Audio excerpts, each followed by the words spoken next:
quickly, then you move succession backward, and you move it toward ragweed and weeds and all this stuff, all right? But if you give it time for the new higher successional plants to gain a foothold, then you actually have successional improvement, okay, regeneration. I don't know how else to say it. This tight grazing is just magic. It duplicates this disturbance and rest period that herbivore herds in nature that exemplify moving, mowing, and mobbing. That's the way they operate. At that milking stage, you're not playing on a lot of pounds. No. But they are now. No, now, yeah, stage. now of course it's way more productive now than it was back then. But the fact is that biological healing has its own time clock, and you can't shortcut it. You can't shortcut it, and so you have to let that biological time clock work. And you have to sacrifice some gain in the end. And you have to sacrifice some gain early on in order to get it to where you want it later.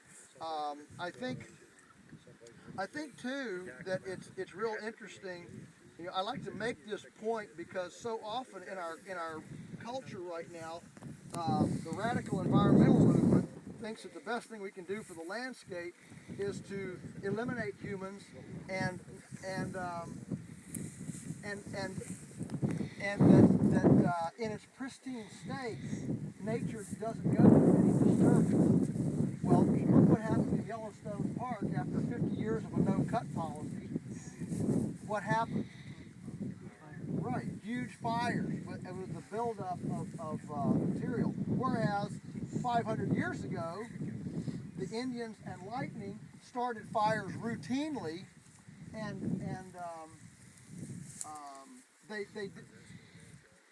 there wasn't enough buildup of dead biomass to accumulate enough to have an inferno. So it was a metered. It was a shorter period of time between the disturbances and then these rest periods.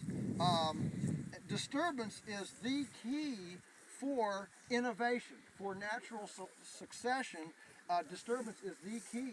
You know, that's the problem with the bailout plan, is that it is not allowing disturbance to occur, the kind of disturbance that's necessary for the innovative next paradigm to emerge. It's artificially propping up the status quo instead of allowing the disturbance it's unsettling, I understand, but that disturbance that's necessary for the innovation to occur, for the phoenix to rise from ashes. And she is the international guru of low stress cattle handling. 3 principles. One is the cattle want to turn to the right.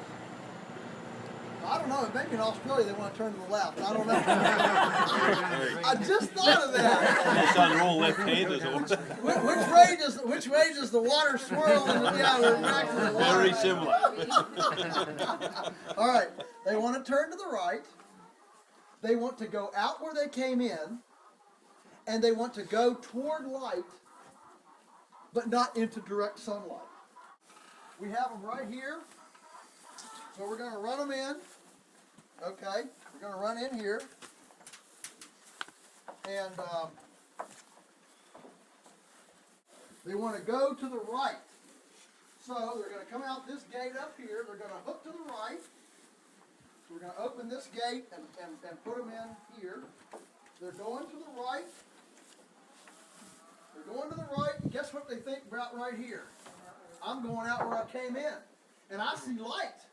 But the head gate is back far enough that direct sunlight can't shine in here. So there's an overhang, see, there's a setback. So they head downhill. They're going out where they came in, heading toward the light. They come right up here, stick their head through, and I've got them. Okay? Most of the time.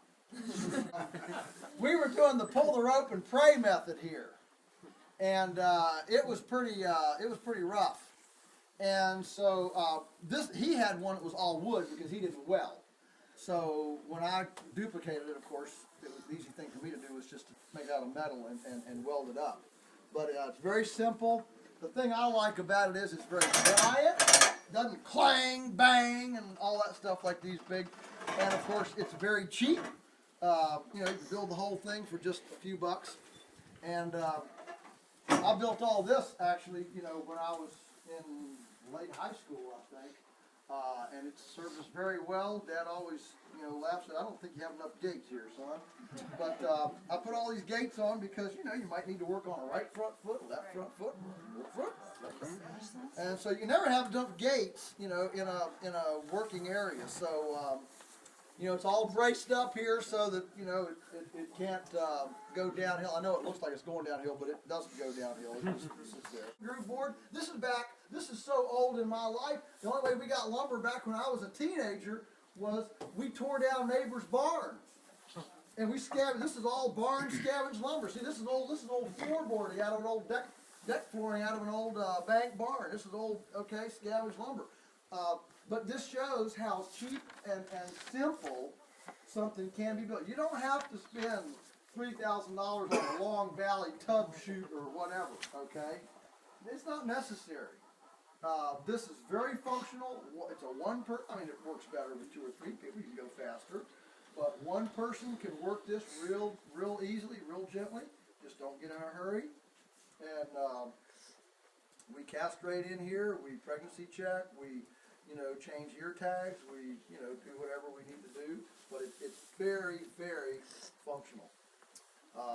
When we're done, what we do is, obviously you want to open this gate first. Okay, so this is open.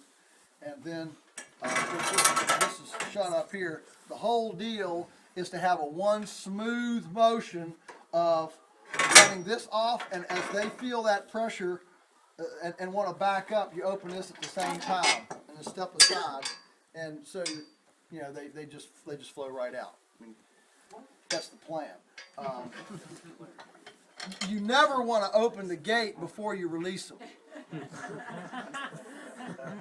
Always release them first, and then open the gate.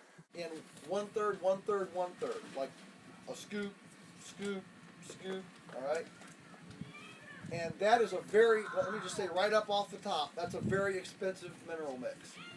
We keep that in front of them, free choice, all they want, all the time. And we probably spend 4 times as much on minerals as most people. But we have very few problems. And so I'm glad to put money in mineral.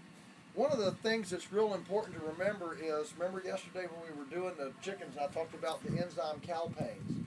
The reason it's called calpains, it's the tissue relaxant post-mortem, okay? The reason it's called calpains is because the foundation of it is calcium.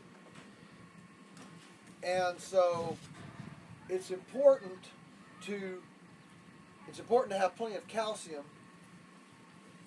in order to have tender meat. And I'm convinced that most people really shortchange their livestock on minerals. I say that because we have bought animals from lots of different farms over the years. We have yet to buy any, you know, organic, otherwise, whatever, that when they come here, they gorge themselves on minerals for the first week. Sea salt, and what were the other 2? Kelp. Kelp and poultry NutriBalancer from Fertile. I know poultry NutriBalancer, but it's essentially a food-grade soft rock phosphate with some kelp in it and some vitamin mineral. It's OCIA certified organic, if that means anything to you. Or Redmond salt. Redmond is very available. Any fur trail dealer would also be able to get you Redmond salt. We actually want to do a trial where we put them out cafeteria between Redmond and C90 and see which they choose. Because we've used both. Right now I'm kind of ambivalent as to which is better.